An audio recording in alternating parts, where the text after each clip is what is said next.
हर खबर पर होगी आपकी पकड़। डाउनलोड कीजिए एबीपी लाइव ऐप। देश भर के 8 शहरों की तस्वीरें आपको दिखाते हैं, 8 तस्वीरें आपको दिखाते हैं और ये देखिए कहां कैसा दिखा सूर्य ग्रहण। दिल्ली, मुंबई, अहमदाबाद, लखनऊ, पटना, जयपुर, कोलकाता और बेंगलुरु, ये 8 जगह की तस्वीरें जहां सूर्य ग्रहण जब अपने चरम पर पहुंच रहा था, ये उस वक्त की तस्वीरें हैं।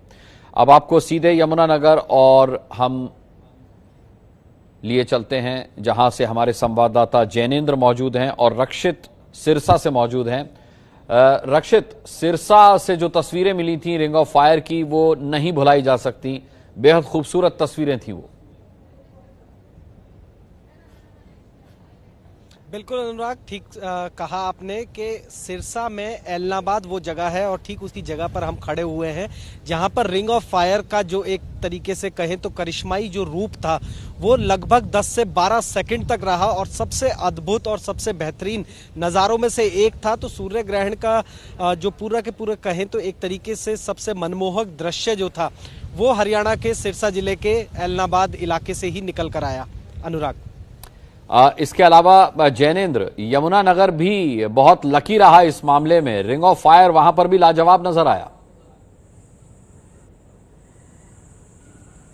जी बिल्कुल अनुराग, सोलर इक्लिप्स यानी सूर्य ग्रहण का जो पाथ है, रास्ता है, वो जिस जगह से होकर गुजरता है यमुनानगर में, ठीक वहीं पर हम मौजूद थे। पंजूपुर ये गांव है और उसी पाथ के बिंदु वाली जगह पर हम हैं और इस वजह से काफ़ी खूबसूरत नज़ारा, जो खगोलीय घटना है, जिन सेकंडों का इंतजार हम लोग कर रहे थे तब से, वो हमने 12:01 पर देखा। हालांकि वो 10 से 15 सेकंड तक का रिंग ऑफ फायर, एक चमकता हुआ छल्ला, सूर्य जो है वो चमकते हुए छल्ले की तरह हमें नजर आया और फिर उस वक्त जो है काफी अंधेरा छा गया था। चिड़िया की चहचहाट जो थी और बहुत ही एक महसूस करने वाली घटना है अनुराग।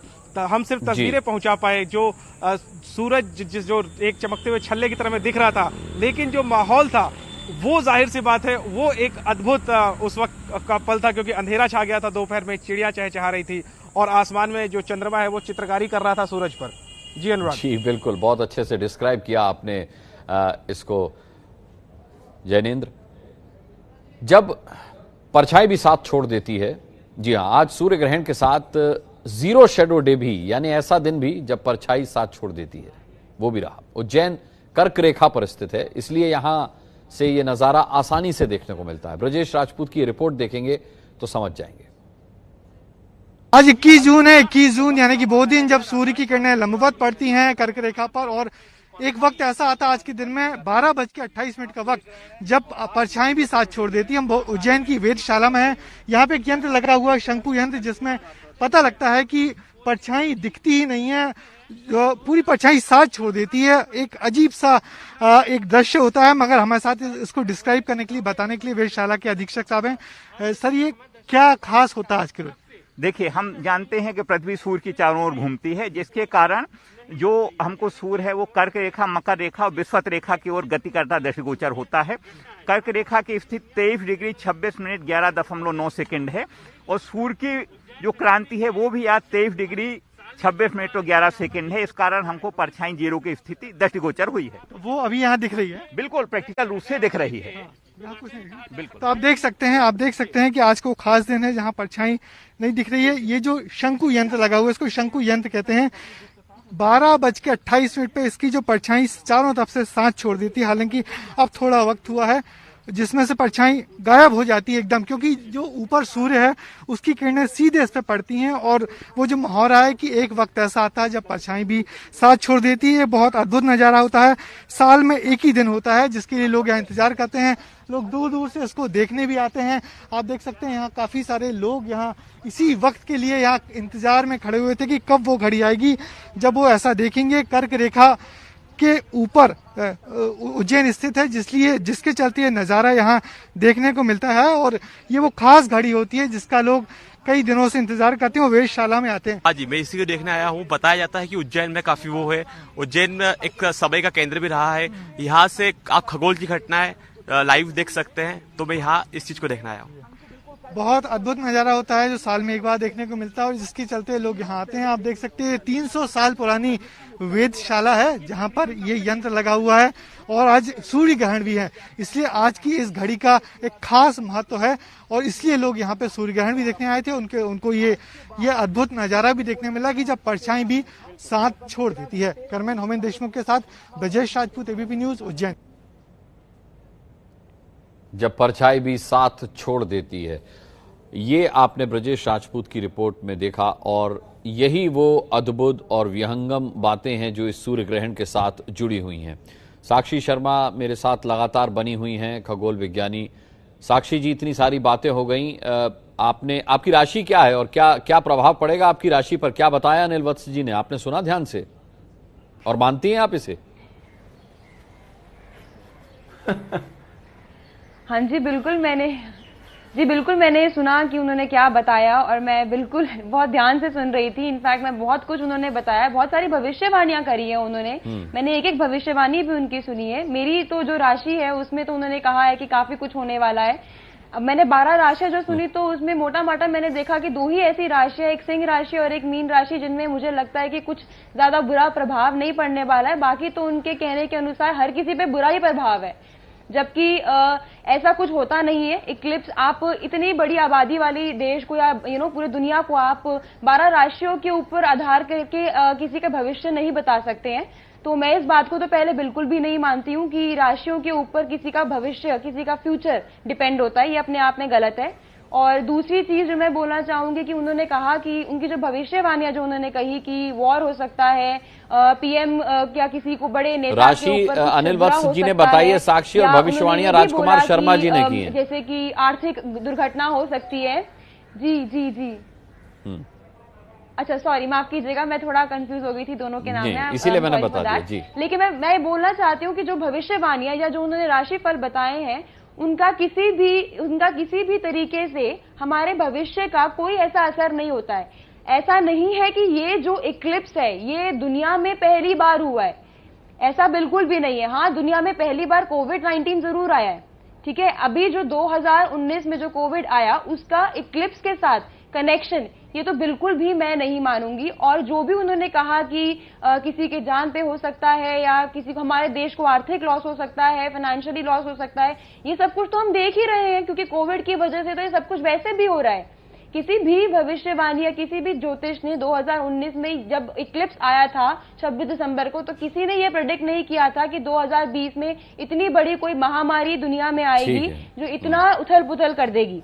तो जो अभी 6 महीने पहले जो अभी इक्लिप्स गया था उसके टाइम पे तो किसी ने कुछ नहीं कहा। अभी जो जून में इक्लिप्स आया तो ये कहा जा रहा है कि इतना कुछ बुरा हो रहा है या इतना बुरा होने वाला है।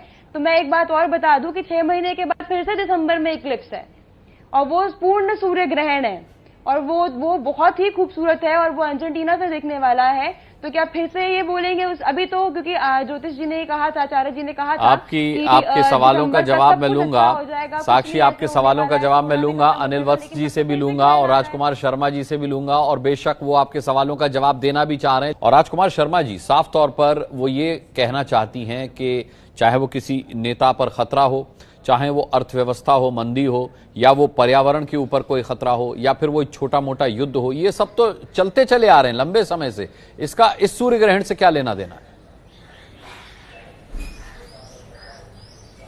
देखिए, ऐसा है कि वो अपना काम कर रही हैं, हम अपना काम कर रहे हैं, मैं तो यही बोलूंगा। उनका वो खगोल शास्त्री है और हम ज्योतिष शास्त्री हैं। ज्योतिष शास्त्र की नजर से देखें तो ये हजारों साल की, लाखों साल की विधा है। खगोल शास्त्र अब कब शुरू हुआ वहां से लेकर यहां तक पकड़ लीजिए।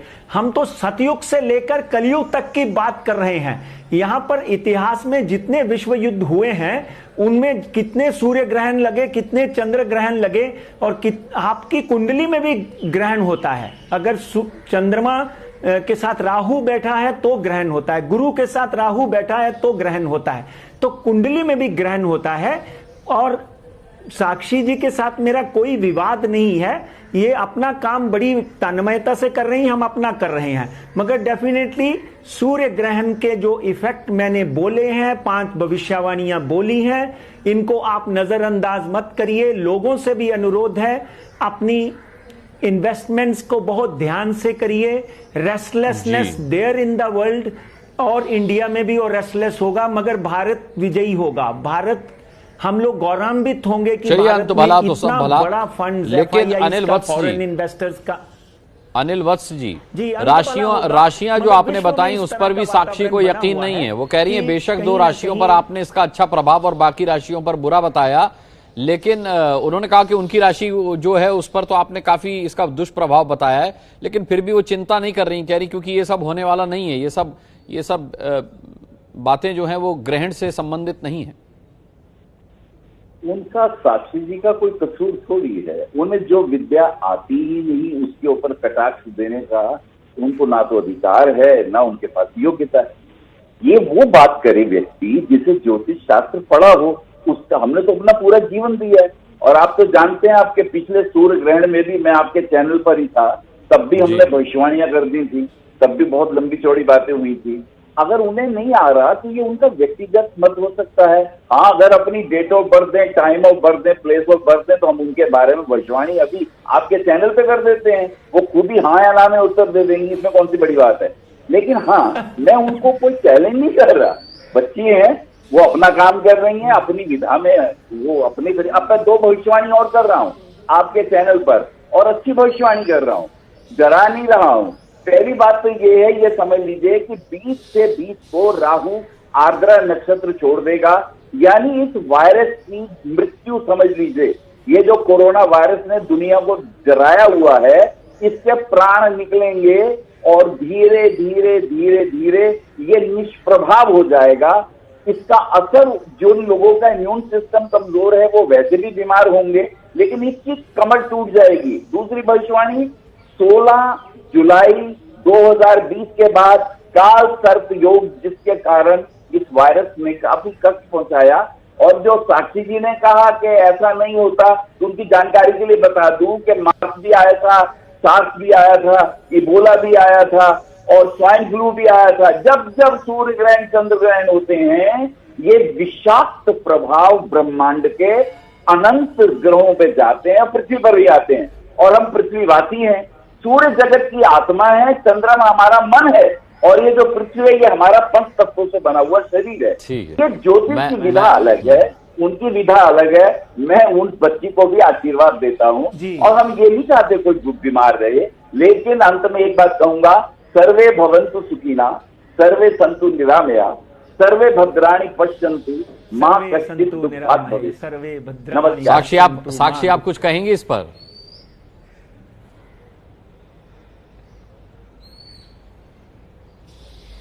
देखिए, मैं तो अपनी बात पे अभी भी कायम ही रहूंगी, क्योंकि इतना खूबसूरत इक्लिप्स को, इतने प्यारे दिखने वाले ग्रहण को इस इस तरीके से बोला जाए। नहीं, ये तो दोनों ही ज्योतिषाचार्य मानते हैं कि दिखने में अद्भुत ही था, दिखने में प्यारा ही था साक्षी वो। ये ना तो अनिल वत्स इससे इनकार कर रहे हैं, ना राजकुमार शर्मा जी कह रहे हैं देखने में बहुत अद्भुत नजारा था, पर इसका प्रभाव जो है वो अच्छा नहीं है, वो दुष्प्रभाव है।